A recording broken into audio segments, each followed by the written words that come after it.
সেতু নির্মাণে ভুল স্থান নির্ধারণ নেওয়া হয়নি পানি উন্নয়ন বোর্ডের মতামত। ত্রাণ ও দুর্যোগ ব্যবস্থাপনা মন্ত্রণালয়ের এই সমন্বয়হীনতায় সাতক্ষীরার মুরিচ্চাপ নদীর উপর নির্মিত অন্তত 7টি ব্রিজ ভেঙে পড়েছে। ভাঙন ঝুঁকিতে রয়েছে আরও কয়েকটি। সাতক্ষীরা প্রতিনিধি আসাদুজ্জামান আসাদের তথ্য ছবিতে বিস্তারিত। নির্মাণের 1.5 মাসের ব্যবধানেই 7টি ব্রিজ ভেঙে পড়ায় যোগাযোগ বিচ্ছিন্ন হয়ে পড়েছে সাতক্ষীরা সদর, দেবহাটা ও আশাশুনি উপজেলার অন্তত 30টি গ্রামে।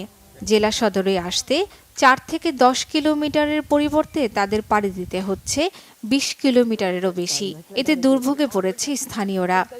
ভাটার সময় আসা যায়, তারপরে কাদা থাকে ব্রিজের পরে, আর জ্বরের সময় তো ব্রিজের পরে পানি উঠে যায়, ফলে আর আমরা যেতে পারি না। আমাদের পারাপার খুব দুর্ভোগ হচ্ছে, আমাদের ছেলে মেয়ে স্কুলে যেতে পারছে না, আমাদের মালামাল বার করতে পারতেছে না। সরকারের কাছে বিনীত অনুরোধ করব যাতে খুব তাড়াতাড়ি আমাদের এই ব্রিজটি পুনর্নির্মাণ করা হয়।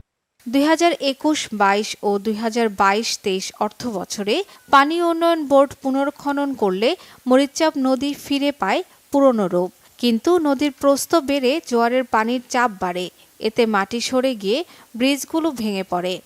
ব্রিজ ছাড়াও আমরা দেখতে পাচ্ছি বিভিন্ন স্থানে নদী তার স্বাভাবিক গতি ফিরে পাওয়ার কারণে ভাঙন সৃষ্টি হচ্ছে।